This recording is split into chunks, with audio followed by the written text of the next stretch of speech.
이번 주제는 이제 집 안 삽니다. 그래요? 저도 집 안 팝니다. 라는 주제를 가지고 한번 해보도록 하겠습니다. 요즘 이런 기사들이 참 많죠. 영혼까지 끌어모아서 집 사던 2030도 지금은 집 안 사요. 빅스텝의 거래 절벽 이어지자 10명 중 1명은 집 산 뒤에 1년 내에 매도해요.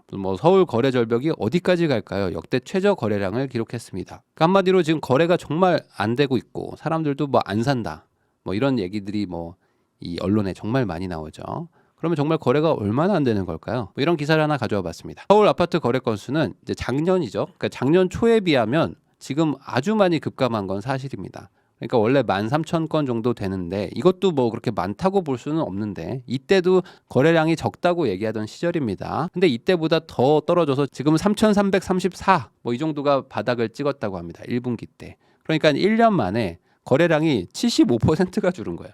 그러니까 이것도 적은 거였는데 이미 우리 학교는 초등학생 인구가 적어져가지고 입학생이 적어져서 반을 많이 줄였는데 여기서 반을 더 줄이는 거죠. 이제 폐교의 위기까지 온 거였어요. 그래서 거래량이 많이 감소됐다. 그러니까 이제 거래 절벽 아니냐라고 얘기들도 하는데 사실 이런 것들은 좀 애매한 게 있어요. 왜냐하면 제가 여기도 적어놨지만 지금 1분기는 3,334입니다. 근데 2분기는 4,396개가 거래가 된 거예요. 그러면 이게 지금 30% 증가한 거거든요. 그러면 지금 거래량 폭등이냐라고 얘기하면 또 그것도 좀 이상하죠.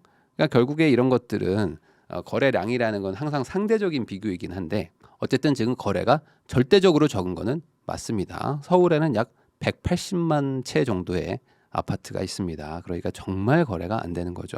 자, 그런데 여기서 한번 궁금한 점이 생길 거예요. 아니 모든 사람들은 어딘가에 다 살고 있는데 그러면은 뭐 아파트에도 사람들이 살고 있을 거고 그럼 그런 사람들은 뭐 노숙하는 사람들 빼고는 다들 어딘가 집에서 지금 잠은 잔단 말이죠. 그러면 어디서 지금 사람들이 살고 있는 걸까? 집을 안 사고 있으니까. 특히 집을 안 사도 우리나라는 뭐 다른 나라와 마찬가지로 전세 월세 어쨌든 임차인이라는 게 존재하잖아요. 누군가 집을 사서 빌려주는 사람들이 있다 보니까 그러면 이 임차인들이 집을 안 사고 있을 거 아닙니까? 그럼 이런 사람들은 집을 안 사고 뭘 하고 있는 걸까? 집값 떨어지는데 무섭게 오르는 월세, 집 사도 걱정, 집 안 사도 걱정, 뭐 이런 기사들이 요즘에 많이 나오죠. 뭐 서울 노원구에 3,000세대가 넘는 아파트에 월세가 가파르게 오르고 있다. 전용 면적 49제곱, 그럼 정말 작은 평수죠. 20평 채 안 되는 뭐 그런 평수인데 지난 5월에 보증금 5천만 원에 월세 58만 원 수준이었는데 이게 월세가 32만 원이 올랐다. 뭐 아주 극단적인 사례를 가져왔겠지만 요즘에 월세가 많이 오르기는 합니다. 근데 뭐 요즘에 빅스텝을 또 단행을 해가지고 금리가 막 올라가는데 금리가 올라가면은 지금 월세도 같이 올라갈 수 있는 우려가 생긴단 말이죠. 근데 여기서 이자를 내느니 월세나 반전세를 선택한다. 이건 맞습니다. 왜냐하면 지금 집주인들이 아직 월세에 다 반영을 못했어요. 금리가 올라가고 있는 만큼 월세를 못 올렸다 이거죠. 그러니까 지금 역설적으로 지금 월세를 선택하는 거는 괜찮을 수도 있는 거예요. 좀 더 올라갈 수도 있으니까. 자, 그러다 보니까 뭐 이런 기사도 나옵니다. 불안한 월세 시장, 보증금 1억에 월세 30만 원이 관행이 깨지나. 근데 이거는 이제 제목의 뭐 이야기지만 사실 이 관행이라는 거는 바뀝니다. 제가 옆에도 적어놨지만 이게 뭐 저의 그냥 느낌으로 적은 겁니다. 2010년 제가 투자할 때만 해도 1억에 60만 원 정도 쳤습니다. 그래서 1000에 6만 원씩 쳤어요.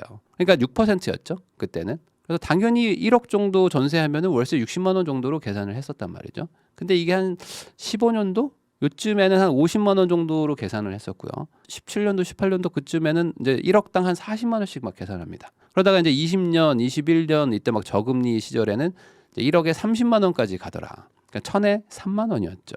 그러니까 이건 관행이 아니다. 그냥 금리 따라서 월세 이 변환율이 좀 내려가는 것뿐입니다. 그러니까 반대로 이제 올라가겠죠. 옛날엔 1억에 60만 원도 했었으니까. 근데 이제 많은 분들이 이런 얘기를 합니다. 지금 집주인들이 못 버티고 조만간 다 팔 거다. 그리고 이제 경매 막 공매 쏟아질 거다라고 얘기하는 분들이 많은데 사실 경매를 제가 또 하는 입장에서 경매로 나오면 뭐 투자적으로 좋을 수는 있지만 이 경매까지 나온다는 거는 사실 그 대출 이자를 감당 못할 수준이어야 되거든요. 근데 사실 지금 집주인들 입장에서는 뭐 몇 년 전에 사신 분들은 사실 뭐 집값이 많이 오른 상태고 그리고 이제 최근에 산 분들 입장에서는 어쨌든 내가 버틸만 하니까 샀단 말이죠. 물론 아까 말씀드렸던 아주 소수의 뭐 장인 장모님 뭐 시댁 처갓집 돈 다 끌어다가 산 분들도 있겠지만 그런 분들은 뭐 소수에 불과하니까 그래서 다들 뭐 지금 집주인들이 못 버티고 팔 거니까 이제 뭐 월세도 올라가고 뭐 전세도 뭐 올라가지만 결국에 집값은 떨어질 거다라고 생각하는 분들한테 지금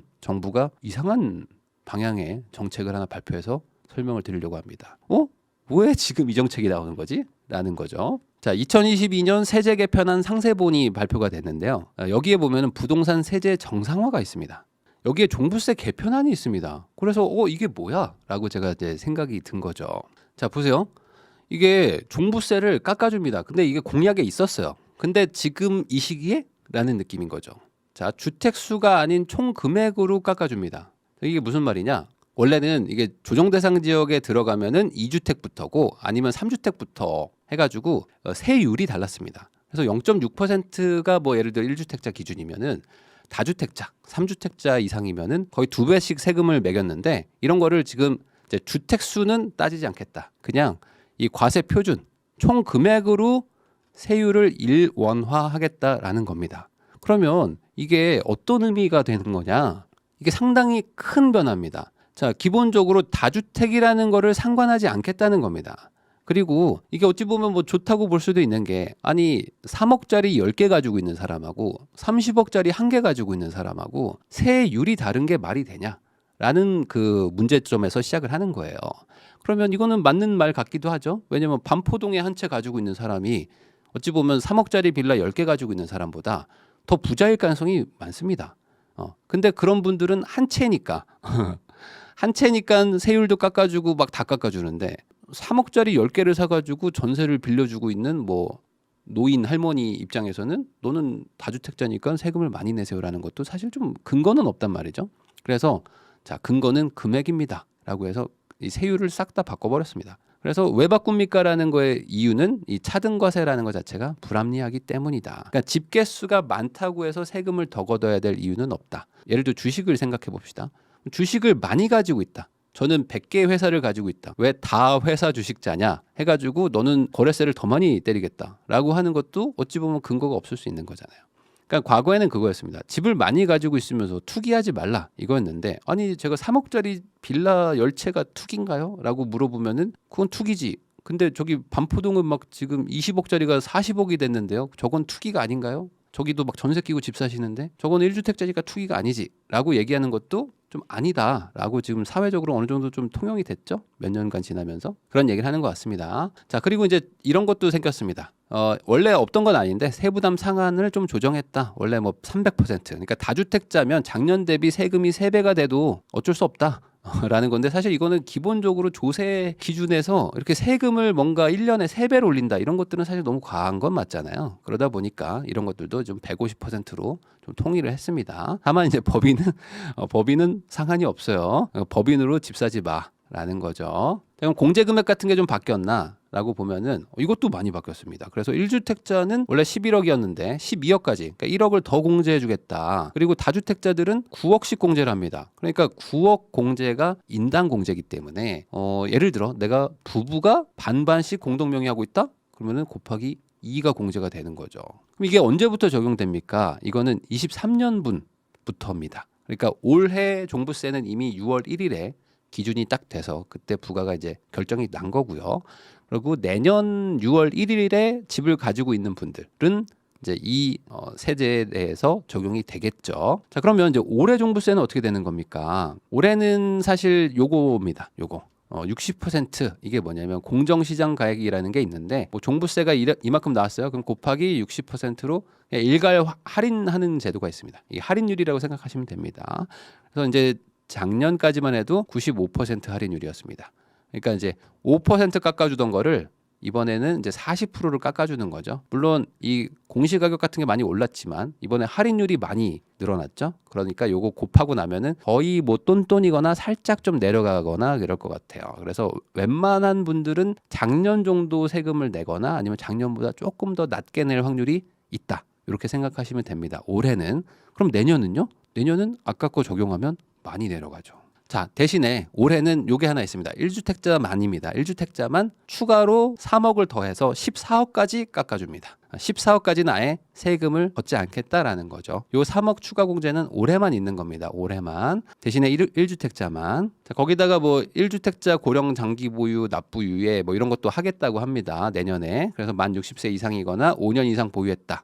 그럼 저는 나이가 40인데 5년 이상 보유했습니다. 그러면 1주택자면 종부세 좀 깎아주는 거고요. 단 연소득이 7천 이하여야 되고 일시적 2주택자나 상속주택은 특례를 적용해가지고 주택수에서 제외한다는 거는 아마 요거일 것 같아요. 요 1주택자로 취급한다. 이런 거를 보는 것 같고 공시가를 어차피 다 합산해가지고 하는 거기 때문에 일시적 2주택자여도 A가 10억, B가 10억이면 플러스 20억 분에 해당하는 세금을 내는 거죠. 세금을 안 내는 건 아니고 이 주택수에서 제외해서 뭐 이런 어떤 혜택 같은 거 1주택자 혜택들은 좀 받게 해주겠다. 이런 것 같아요. 그러면 이제 어떻게 되는 거냐 이게 도대체. 이게 생각보다 감면액이 클 것 같아요. 왜 그러냐. 보세요. 기본적으로 보통 여기 구간에 많이 걸립니다. 집을 뭐 엄청 비싼 거 여러 채 가지고 있으신 분들 아니고선 대부분 여기에 걸리거든요. 과세 표준에. 근데 이게 다주택자 기준으로 1.6%가 0.7이 됩니다. 그리고 2.2가 1.0이 되는 거예요. 그러면 엄청나게 내려주는 겁니다. 기본적으로 세금을 거의 5, 60%를 깎아주는 겁니다. 2.2%가 1%가 되는 거니까 얼마나 많이 깎아주는 거예요. 거기다가 아까 공정시장 가액 비율을 60%로 낮춰준다고 그랬죠. 그러니까 기본 할인이 이미 40%가 있어요. 그럼 이걸 두 개를 곱하잖아요.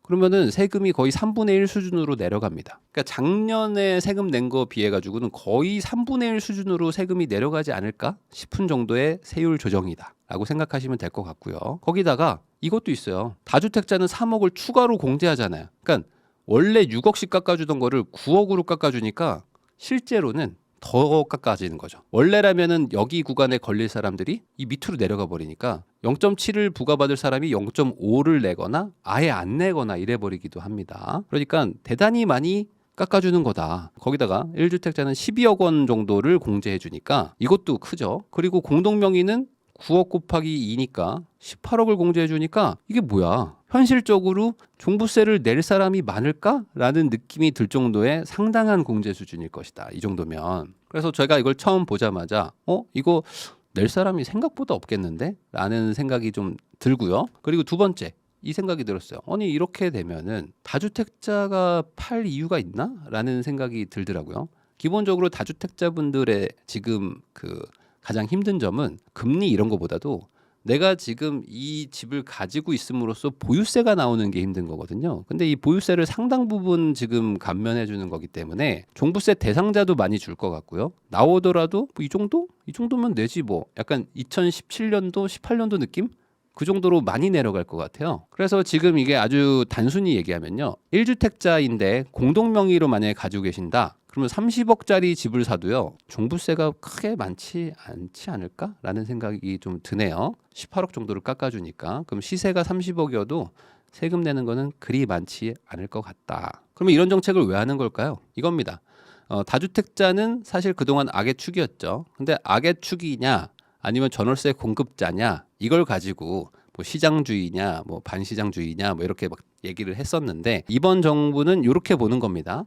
전월세 공급하는 영향이 더 크다. 다주택자가 있어야지 전세나 월세가 나오지. 다주택자들을 너무 악의 축으로 생각하니까 다주택자들이 전세를 못 주고 그러니까 전세가 막 뛰고 이런 것들이 있지 않았느냐라고 하면서 전월세 공급자로 보겠다라고 하는 것 같아요. 그러니까 주택 수를 따지지는 않겠다. 금액으로 따지겠다. 이거는 뭐 개인적으로는 합리적으로 봅니다. 많이 가지고 있는 사람이 세금을 더 내는 게 아니라 비싼 거를 가지고 있는 사람, 금액이 비싼 걸 가지고 있는 사람들이 세금을 많이 내는 게 사실은 좀 합리적이죠. 그래서 결국에 이런 정책들은 팔기보다는 그냥 가지고 계시면서 전월세 계속 주라. 이렇게 해석이 되는 것 같아요. 그래서 이게 지금 약간 좀 다르잖아요. 왜 그러냐면 지금 여러분들도 아시겠지만 이 양도세 한시적 중과 배제가 지금 적용되고 있습니다. 그래서 내년 5월 9일, 5월 10일까지 팔아야 돼요. 그때까지는 양도세 추가 20%, 30% 중과하는 거 있죠. 이게 지금 배제되고 있는 과정입니다. 현재. 그러니까 지금 팔면은 그냥 일반 과세를 내는 거예요. 근데 보유세를 깎아줘? 근데 보유세를 언제 깎아주죠? 23년도 거를 깎아줘. 그럼 뭐야 이게? 그러면은 내가 올해 만약에 안 팔았어요? 안 팔고 내년 5월까지 그냥 쭉 가지고 갔어? 어떡하지? 종부세 걱정돼서 큰일이네? 라고 했는데 내년도 종부세를 팍 깎아주는 거예요. 그럼 안 팔아도 되는 거잖아요. 이렇게 해석이 될 수밖에 없다. 그러니까 이 정책을 지금 쓰면서 1년간 한시적 다주택자 양도세 중과를 배제하는 걸 동시에 한 거는 이거는 팔지 않아도 상관없어? 라고 해석할 수밖에 없지 않는 게 아닌가라고 생각을 합니다. 여기서부터 이제 저의 개인적인 추측인데 이거는 이거 같습니다. 그냥 지금 현 정부의 어떤 정책 결정자들은 이렇게 생각하는 것 같습니다. 이거는 좀 너무 심하다. 이거 너무 과한 세금이기 때문에 우선 이거 깎는 건 깎고요. 깎긴 깎고 다른 걸로 뭐 어떻게 해결해 보겠습니다라고 판단하는 것 같아요. 그러니까 기존 정부, 그러니까 전 정부에서 세금을 막 중과해가지고 우선은 보유를 못하게 해서 팔게 했는데, 그랬더니 뭐 거래도 안 되고 막 하니까 자, 우선 이거는 이거대로 풀어놓고 다른 방법을 좀 찾아보겠습니다라고 생각을 하는 것 같아요. 다만 여기서 안타까운 거는 법인은 아무도 관심이 없다. 자, 아까 말씀드렸듯이 이 법인 부분은 지금 6% 세금을 내던 게 있었습니다. 원래 3% 6%인데 여기 플러스 20%가 더 추가로 붙어요. 그래가지고 원래 7.2%를 내는데 이거는 일괄적으로 2.7%. 94억 초과면요, 장동건 고소영 정도 사는 집 있죠. 뭐 그런 데입니다. 그런 수준의, 그러니까 청담동에 한 100몇 평 되는 아파트들. 뭐 이런 것들이 내는 세율이 2.7%인데 법인은 그냥 무조건 2.7%. 그러니까 법인으로 뭐 집 사지 마. 뭐 이런 얘기입니다. 이거는 여전히 동일하다. 그러니까 법인 생각해 주는 데들은 아무도 없다라고 이제 뭐 개인적인 소회가 좀 드네요. 자, 그러면 문제는 이거겠죠. 이거는 소득세 법입니다. 그러니까 법을 바꿔야 돼요. 법을 바꾸려면은 지금 야당의 도움을 받아야 되죠. 그럼 야당에서 받아줄까요? 정부가 이렇게 하겠다는 거는 개편 아니고요. 이 안은 국회를 통과를 해야 됩니다. 근데 지금 야당에서는 통과를 시켜줄지 잘 모르겠어요. 다주택자 종부세 중과 폐지 추진한다고 하니까 민주당에서는 아니 이거는 상위 10%들을 위한 불로소득 확대 정책 아니냐. 이거를 동의할 수는 없다. 우리가 지금 추진하고 있는 거는 1주택자들을 좀 깎아주는 건 괜찮다. 근데 상위 1% 아니다. 이 정도면 거의 상위 10%다. 웬만한 서울에 있는 15억 넘는 아파트들은 다 해당이 되기 때문에 서울 아파트 소유자의 한 절반 이상은 다 혜택을 받거든요. 그럼 이게 상위 10%가 아니라 뭐 상위 15%일 수도 있고 20%일 수도 있죠. 그럼 결국에 부자 감세가 아니겠느냐 하면서 부자 감세는 안 된다라고 지금 반응이 나오고 있습니다. 그럼 민주당은 지금 어떤 정책을 추진하고 있냐? 최근에 이제 종부세 면제법 발의가 하나가 됐는데 20억 정도 되는 아파트 종부세는 좀 깎아주자. 그러니까 이게 뭐냐면 아까 제가 말했죠. 1주택자들은 깎아줘도 된다. 종부세 거의 안 내게 해드리겠습니다라는 법으로 봐도 뭐 무방합니다. 왜냐면은 뭐 서울만 해도 20억 넘는 아파트가 강남 뭐 용산 쪽 몇 군데밖에 없으니까. 그러니까 웬만한 곳들은 사실상 종부세를 안 내도 되는데 그거는 1주택자만 된다. 그러니까 다주택자들은 깎아주지 않겠다. 라는 거는 민주당의 기조인 것 같아요. 다만 현 정부는 주택수로 따지지 말고 총 금액으로 따지자. 근데 이게 쉽게 바뀔까? 잘 모르겠어요. 이거는 이제 정치적으로 풀어야 될 것 같습니다. 근데 이게 좀 바뀐 부분은 이거죠. 과거에는 어땠어요? 과거 정부의 정책은 보유세도 높이고 양도세도 높이는 거였죠. 그러니까 어떻게 됩니까? 이게 힘들어서 팔고 싶은데 팔래니까 남는 게 없어. 그러니까 어차피 못 팔아. 맞죠? 보유세가 높아가지고 팔고 싶은데 양도세도 엄청 높으니까 양도세 낼 바에는 그냥 버티자 하면서 세금을 내는 정책이었어요. 그래서 옛날 정부는 팔지 말고 세금 내세요가 정책이었다. 그러면 지금 방향성은 뭐죠? 이겁니다. 보유세를 낮춰주고 양도세도 낮춰줘요. 그럼 이게 어떻게 됩니까? 보유세가 너무 힘들어서 팔아야겠다라고 했는데 아니야 낮춰줄게. 에? 그럼 안 팔아도 되겠네. 잠깐만, 양도세도 내려가네. 그럼 팔아야 되나? 잠깐만, 근데 보유세도 내려갔는데 그럼 굳이 팔아야 되나? 이거는 좀 반대예요. 지금 지난 정부랑 반대로 갑니다. 뭐 굳이 해석한다면 이겁니다. 뭐 팔 필요 없게 해드릴 테니까요. 뭐 굳이 안 파실 거면 안 파셔도 되고요. 뭐 전세 주려면 전세 주시고. 상급지 가기 부담스러우셨죠? 네. 상급지 가면 1주택자도 세금 많이 내니까 상급지 가십시오. 예? 가도 돼요? 대출은 안 해줄 건데 뭐 가고 싶으면 가세요. 대신에 세금을 좀 낮춰드릴게. 네. 그럼 저 어떻게 뭐 팔으라는 겁니까? 팔지 말라는 겁니까? 그러니까 지금 이것도 방향은 사실 명확하지는 않습니다. 그러니까 팔 필요가 없게 해주는 정책인데 또 팔으라고 하기도 하고, 근데 또 상급지도 가라고도 하고, 그러니까 뭐 좋게 얘기하면은 거래를 뭐 많이 하게 하겠다라는 거고, 반대로 얘기하면은 팔으라고 하는 정책과 팔지 말라는 정책이 혼재되어 있는 상태다. 그래서 앞으로 부동산 방향이 어떻게 할 거냐? 그럼 과거처럼 그냥 한 방향으로, 자, 우리는 무조건 똘똘한 한 채고요, 안 팔고 버팁니다, 증여갑니다, 이렇게 가지는 않을 것 같고, 그냥 상황마다 사람마다 저희는 팔아야 되겠는데 하는 사람들은 팔 것 같고, 저희는 굳이 팔 필요가 없겠는데요, 저는 종부세가 무서웠는데 종부세가 뭐 다 깎이네요 라고 하면은 그냥 가시죠 하면서 그냥 가는 분들도 나타날 것 같고, 뭐 이런 좀 약간 방향이 여러 개로 분산되는 그런 정책이 나온 것 같다라고 평가를 하고 싶습니다.